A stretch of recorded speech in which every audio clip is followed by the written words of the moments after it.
I was sitting in my Seattle apartment a year after everything fell apart when I heard the knock. 3 sharp raps that made Scout lift his head from my lap. I was not expecting anyone. When I opened the door, there she stood. Amanda, my ex-wife. Her hair was a mess, eyes swollen and red clothes wrinkled like she had been wearing them for days. She looked at me with this desperate expression and said, "Newton, I finally found you. We need to talk." I just stood there feeling absolutely nothing. A year ago, that face would have broken me. But the man standing in that doorway had walked through fire and come out steel. Before I tell you how I got here, let me know where you are watching from. Hit that like button and subscribe, because this story about walking away from betrayal without a single word might just change how you see closure. Trust me, what happened after I vanished will show you that sometimes silence is the most powerful response you can give. Now let me take you back to where it all fell apart. Amanda and I had been married for 5 years when everything collapsed. We met at the same tech company in Portland. She was in marketing. I was a software engineer. Everyone said we were the perfect couple. We had this beautiful house in the suburbs, 2 cars in the garage, and we were always talking about starting a family. Every Tuesday we would go to this Italian restaurant downtown, and weekends were for hiking in the gorge. I thought I was the luckiest guy alive. Both our families loved us together. My mom would call Amanda her daughter, and her dad treated me like the son he never had. I loved my wife more than anything in this world. But about 6 months before I discovered the truth, things started changing. Amanda began working late, like really late. She would come home at 9, sometimes 10 at night, always with the same excuse. Big project at work demanding client team deadline. I believed her because, why would I not?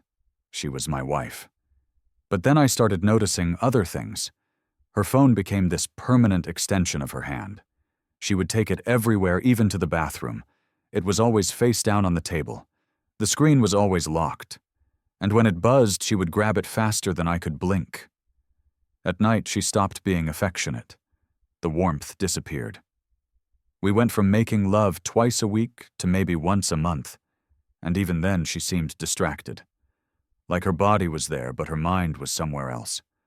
I remember one night my buddy Kyle came over for beers. He looked at me and said, "Dude, you sure everything is okay with you two?" I got defensive immediately. "Kyle, not every marriage is like yours. We are fine. She is just stressed with work." He shrugged and changed the subject, but I could see the concern in his eyes. Looking back now, I realize he saw what I refused to see. Amanda also started hitting the gym more. She bought new clothes, wore makeup to the office when she never used to care that much. She was glowing, but not for me. She was glowing for someone else. The real unraveling started about 2 months before I left. I came home early one Thursday around 6. The house was dark and empty. Amanda had texted saying she was meeting a client for dinner. I called her phone 3 times.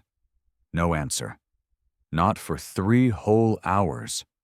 When she finally walked through the door at 9:30, her explanation was stumbling and vague. She would not look me in the eye. She said the client was difficult.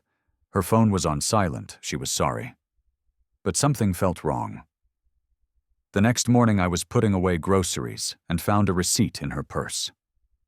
Dinner for 2 at this expensive steakhouse downtown, over $200. When I asked her about it, she said she ate, alone, treated herself after a hard week. But the receipt clearly showed 2 entrees, 2 drinks dessert.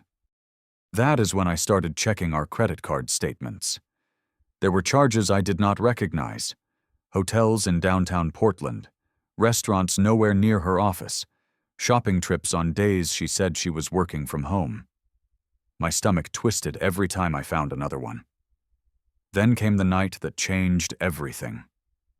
Amanda fell asleep early, exhausted from another long day at work. Her phone kept buzzing on the nightstand.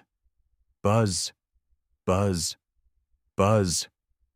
I looked at the screen. A text from an unsaved number. "Cannot wait to see you tomorrow." Just like that. Simple, casual, intimate. My heart was pounding so hard I thought it would burst through my chest. I picked up her phone. My hands were shaking. Part of me wanted to unlock it, but another part of me still respected her privacy. I still had this stupid, naive hope that maybe I was wrong. Maybe I was paranoid. So I put the phone down and lay there in the dark, staring at the ceiling until sunrise, while my wife slept peacefully next to me, dreaming about someone who was not me. The next morning I made a decision. I had to know the truth. I could not live in this fog of suspicion anymore. It was eating me alive from the inside. I remembered that Amanda used the same password for everything. Her birthday. August 15th, 0815. She had told me that years ago, laughing about how bad her security was. I decided that when the opportunity came, I would look. Not to catch her, not to start a fight, but to free myself from the torture of not knowing. If there was nothing there, I would work on our marriage. I would suggest counseling. We would fix whatever was broken. But if there was something, well, I had not let myself think that far ahead yet. It happened on a Saturday morning. Amanda left early for a yoga class. At least that is what she said. She kissed my cheek, said, "See you in a couple hours, babe," and walked out the door. 10 minutes later, I was in the kitchen making coffee when I heard it. Her phone. She had left it on the counter, still plugged into the charger. It buzzed. The screen lit up. And there it was. A text message right there on the lock screen. "Last night was amazing. When can I see you again?"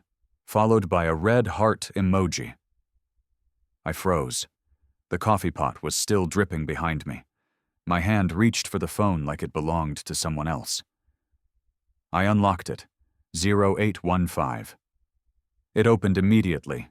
I went straight to her messages. There was a contact saved as just J. I opened it. Hundreds of messages. I scrolled up to see where it started. 4 months ago. 4 entire months of this. I read message after message. Sweet words. Plans to meet. Photos I will not describe, but that made my stomach turn. And then I found it. The message that killed whatever was left of my marriage. "Cannot wait to leave him. You are everything he is not." She wrote that. My wife, about me, to another man. I kept scrolling. There were details about their meetups, hotels I recognized from our credit card bills, lunches when I thought she was at work, late nights when she said she had deadlines, all lies. Every single word she had told me for 4 months was a lie. I just sat down on the kitchen floor. I did not cry. I did not scream. I just sat there feeling completely hollow. Empty. Like someone had scooped out everything inside me and left just skin and bones. My mind was racing, but also completely blank at the same time. 5 years of marriage. 5 years of loving this woman, trusting her, building a life with her. And for 4 months, she had been planning to leave me for someone else. The coffee I had just made sat on the counter, steam rising from the cup, but I could not even think about drinking it. Everything felt surreal, like I was watching this happen to someone else. Then I heard the front door open. Keys jingling. Footsteps. Amanda walked into the kitchen, face flushed from her workout hair, in a ponytail, wearing those expensive yoga pants she bought last month. She smiled at me. "Morning, babe. Why are you sitting on the floor?" I stood up slowly. I looked at her face, and I swear it was like looking at a stranger. How did I not see it before? How did I miss all the signs? Nothing. I said, my voice surprisingly steady. "Just dropped something." I picked up her phone from the counter and handed it to her. "You forgot this." She took it, smiled again, said thanks, and walked upstairs to shower. She had no idea. No idea that I knew. No idea that her entire world was about to change. No idea that in less than a week I would be gone. The rest of that day was torture. I acted completely normal. I smiled. I laughed at her jokes. I made lunch. I pretended everything was fine while my brain was running at 1,000 miles per hour. At first, I thought about confronting her. I imagined throwing the phone at her, demanding answers, yelling, crying, asking her how she could do this to us. But then something shifted in my mind. I thought, what is the point? What would confronting her actually accomplish? She had already told that man she wanted to leave me. There was nothing left to save. No explanation she could give would make 4 months of betrayal okay. No apology would undo the damage. No amount of crying or begging would erase those messages. I could drag us both through a painful confrontation, listen to her lies and excuses, watch her cry crocodile tears, or I could just leave. Cleanly. Quietly. Without giving her the chance to manipulate me further. I remembered reading something online once about the gray rock method, about ghosting, about cutting toxic people out completely. I never thought I would do something like that. It seemed cruel. But this was not about cruelty. This was about survival, about protecting myself. I did not want the drama. I did not want the scene. I did not want to hear her beg for forgiveness she did not deserve. I did not want to give her the opportunity to talk her way out of it or make me feel like I was overreacting. I just wanted out. Clean. Final. No looking back. Monday morning, I called my boss and took 2 weeks of emergency leave. Family situation, I said. He did not ask questions. Then I called a divorce lawyer. I explained everything, calmly provided evidence, started the paperwork. I opened a new bank account at a different bank and transferred my half of our savings. Just my half. I was not trying to screw her over financially. I just wanted what was mine. Then I started looking for apartments, not in Portland. I needed to disappear completely. I found a place in Seattle, 3 hours north. My old company there had been trying to recruit me back for a year. I called them. They said I could start in 2 weeks.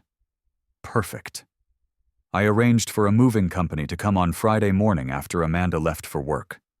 I went through the house and marked everything that was mine. My clothes, my books, my laptop, my guitar, things I brought into the marriage. I left everything else. The furniture, the wedding photos, the gifts from both our families. I did not want any of it. On Thursday night, I wrote a note.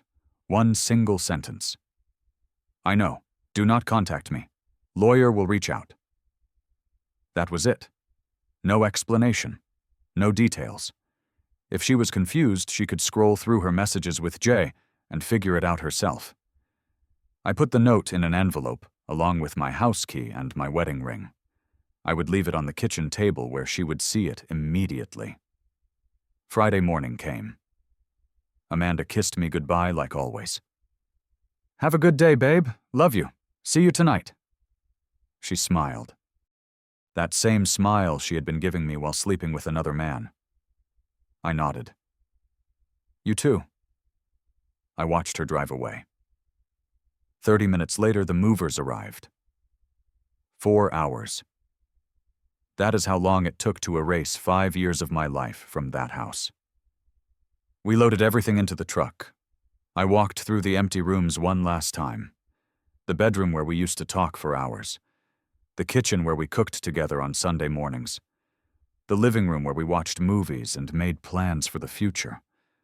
All of it felt like it belonged to a different lifetime. A different version of me who still believed in forever. I placed the envelope on the kitchen table. Next to it, my house key. Next to that, my wedding ring. I stared at it for a long moment. Then I turned around, walked out the door, and closed it behind me. I did not look back. The drive to Seattle was silent.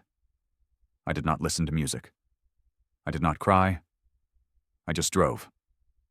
My old phone was turned off and in the glove compartment. I had a new number, a new phone, a new email. I blocked everyone we knew together on social media. Mutual friends, her family, even some of my own family who might tell her where I went. I needed to vanish completely. By the time Amanda got home from work that Friday evening and found my note, I was already 3 hours away, unpacking boxes in my new apartment, starting a new life. And for the first time in months, I felt like I could breathe again. 1 year later, I was standing in my kitchen in Seattle chopping vegetables for dinner. My apartment was small, but it was mine. Big windows overlooking Puget Sound. The sunset was painting the water orange and pink. I had a good job. Better than before, actually. Senior developer position, great pay, and a team that respected me. My new life was simple but peaceful. I had started working out regularly, running along the waterfront every morning. I learned how to cook properly. Thai curry, homemade pasta, pan-seared salmon. Things I never bothered with when I was married because Amanda always wanted to eat out. I went to therapy twice a month. My therapist, Dr. Brennan, helped me process the betrayal, the grief, the anger. Slowly, I was healing. I made new friends who knew nothing about my past. I told them I was divorced but never went into details.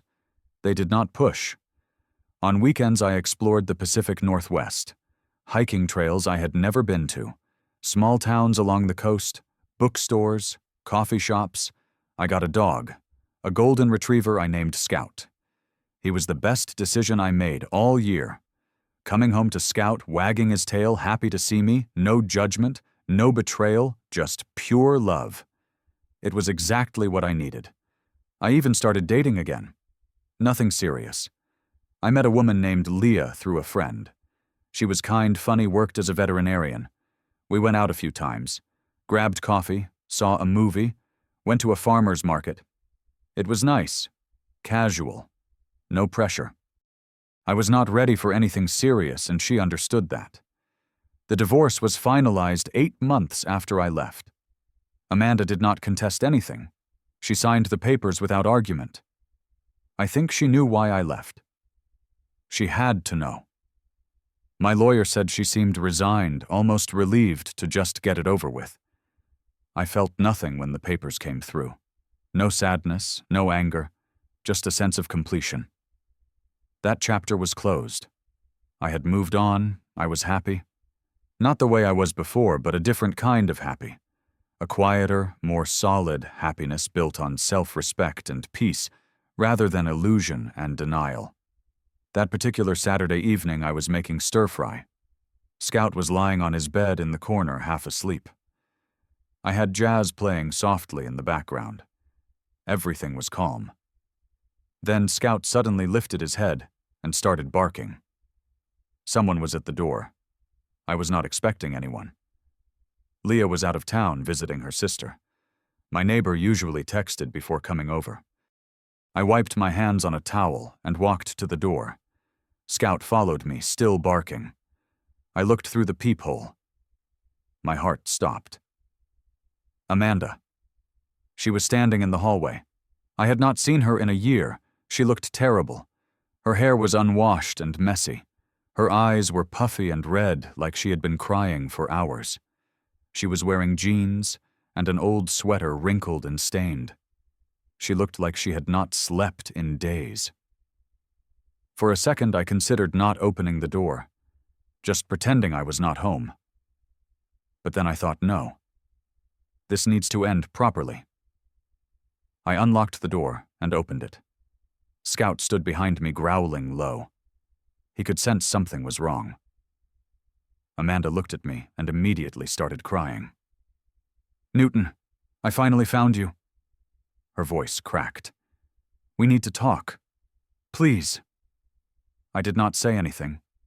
I just stood there, one hand on the doorframe, blocking her from coming inside. I felt nothing. No anger, no sadness, not even surprise. Just a strange detachment, like watching a movie about someone else's life. "How did you find me?" I asked. My voice was calm, flat. She wiped her eyes with her sleeve. "I hired someone, a private investigator. It took months. You disappeared completely. Your phone, your email, your social media, everything. Even your parents would not tell me where you went." She took a shaky breath and kept talking.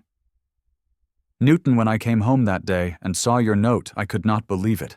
I thought maybe you were just angry and needed space. But then days went by. Weeks. I tried everything to reach you. I called, I texted, I emailed. Everything bounced back or went to voicemail. I went to your parents' house. Your mom looked at me like I was a stranger and said you did not want to be found. I went to your work. They said you quit. Nobody would tell me anything. Tears were streaming down her face now. Jay left me 2 months after you did. Turns out he just wanted the thrill of an affair. When I told him I was free, that we could actually be together, he panicked. Said he was not ready for commitment. He stopped answering my calls. I lost my job because I could not focus. I was so depressed I could barely get out of bed. I had to sell the house because I could not afford the mortgage alone. I moved back in with my parents. I am 33 years old and living in my childhood bedroom, Newton. She stepped closer. I did not move. Scout growled again. Newton, I made the biggest mistake of my life. I was so stupid. I threw away everything. I threw away you. I threw away us. I know I hurt you. I know what I did was unforgivable. She was sobbing now. But I went to therapy. I have been going for 6 months. I understand what I did wrong. I understand why I did it. I was selfish and broken and I took you for granted. But I love you. I have always loved you. That thing with Jay, it was just a phase. It was not real. You are real. What we had was real. Please, Newton. Can you forgive me? Can we start over? She looked at me with those desperate, pleading eyes, the same eyes I used to stare into and see my future. Now I just saw a stranger. I let out a long breath. I shook my head slowly. Amanda, you do not love me. You never did. She looked shocked. What? Of course I love you. I continued, my voice steady. No, you love the idea of what we had, the comfort, the security, the safety net. But you did not love me enough to stay faithful. You did not love me enough to respect our vows. And honestly, Amanda, I do not care anymore. Her face crumpled. What do you mean you do not care? I looked her straight in the eye. I mean exactly that. I am not angry. I am not hurt. I am just indifferent. You are a stranger to me now. Whatever we had died a year ago. She shook her head frantically. But we were married for 5 years. We built a life together. That has to mean something. I nodded. Were. Past tense. It meant something once. Now it is just a memory, and not even a good one. She reached out like she was going to touch my arm. I stepped back. Scout barked once, sharp and loud. Please, Newton, just give me one chance to explain everything. Let me tell you why it happened. Let me make it right. I held up my hand. I do not need an explanation. I read your messages that morning. The morning you left your phone at home. I saw everything. Her face went pale. All the blood drained from her cheeks. You knew. Her voice was barely a whisper. I knew, I said. I knew you were planning to leave me. I knew you told him I was not enough. I knew about every lie, every hotel, every time you came home and kissed me while smelling like him. So I left first. Not out of revenge, out of self-respect. She covered her mouth with her hand. Fresh tears spilled down her face. Why did not you confront me? Why did not you yell at me, fight for us? I almost laughed. Because there was nothing to fight for, Amanda. You made your choice. I made mine. I did not owe you a scene. I did not owe you closure on your terms. I owed myself peace, and I found it. She stared at me, and I could see the realization dawning on her face. I was not the same man she married.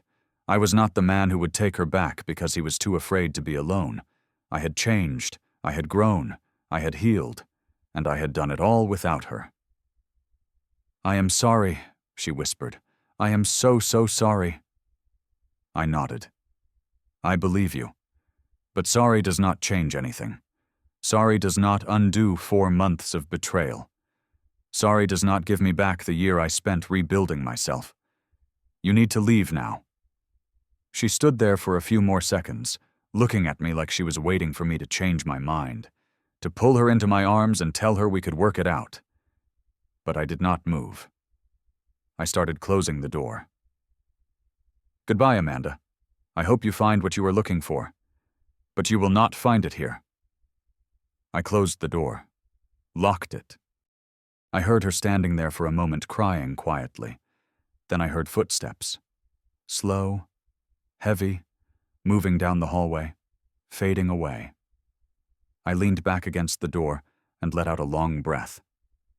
Scout came over and put his head on my leg. I scratched behind his ears. "Good boy," I said softly. "Come on, let's finish making dinner." I walked back to the kitchen and picked up my knife.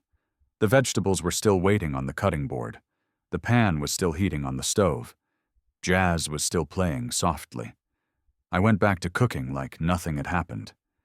Because really, nothing had. That night after I finished eating and cleaned up the kitchen, I sat by the window with a cup of tea.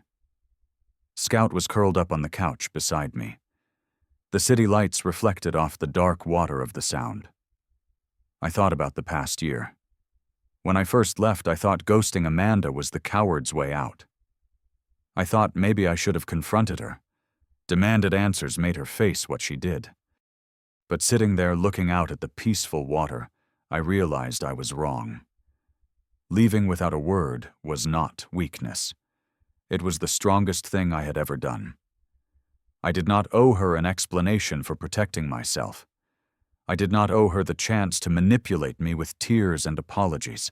I did not owe her anything. Closure is not something someone else gives you. It is something you give yourself. And I gave myself closure the moment I walked out of that house and never looked back. Amanda came to my door looking for closure from me. She wanted me to forgive her so she could forgive herself. She wanted me to take her back so she could feel less guilty about what she did. But I had already found my closure a year ago. I found it in the silence, in the absence, in the choice to prioritize my own peace over her comfort. My therapist once told me, "You do not have to set yourself on fire to keep someone else warm." That hit me hard. For 5 years, I had been so focused on making Amanda happy that I forgot to make sure I was happy too. I ignored red flags. I made excuses for behavior that should have been unacceptable. I let her disrespect me because I loved her. But love should never cost you your self-respect. I learned that the hard way. I also learned that sometimes walking away is the answer. Not every relationship deserves to be saved. Not every person deserves a second chance. Some people show you exactly who they are, and the kindest thing you can do for yourself is believe them the first time. Amanda showed me she was someone who could lie to my face for months. Someone who could share a bed with me while texting another man. Someone who could plan a future without me while pretending we still had one together. That is who she was. And I deserved better than that. I checked my phone. There was a text from Leah. "Hey, back from my sister's. Still up for coffee tomorrow morning?" I smiled and typed back, "Absolutely, looking forward to it." I was not jumping into anything serious. I was taking my time. But I was ready to open my heart again. Carefully. Slowly. With better boundaries and clearer standards. I was not the same naive guy who ignored warning signs because he was afraid of conflict. I had learned my lessons. I had paid my dues. And now I was ready to build something new. Something real. Something based on mutual respect and honesty. As I sat there in the quiet of my apartment with my dog beside me and a future full of possibilities ahead, I realized something profound. The best revenge is not revenge at all. It is building a life so good, so peaceful, so fulfilling that you forget why you were angry in the first place. I did not ghost Amanda to hurt her. I ghosted her to save myself, to protect my sanity, to preserve my dignity, to give myself the space to heal without her voice in my ear telling me lies. And looking back now, 1 year later, with her standing at my door begging for another chance, I knew I made the right choice. Leaving without a word was not cruel. It was necessary. It was self-preservation. And it was the kindest thing I could have done for both of us. Because if I had stayed, if I had tried to work it out, we both would have been miserable. She would have been with someone she had already betrayed, always wondering if I truly forgave her. And I would have been with someone I could never trust again, always wondering if she was telling the truth. That is no way to live. So I chose differently. I chose myself. And I would make that choice again every single time. What would you have done in my situation? Would you have confronted your partner, or would you have walked away in silence? Drop your thoughts in the comments below, because I would love to hear your perspective on this. If this story resonated with you, please hit that like button and share it with someone who might need to hear it.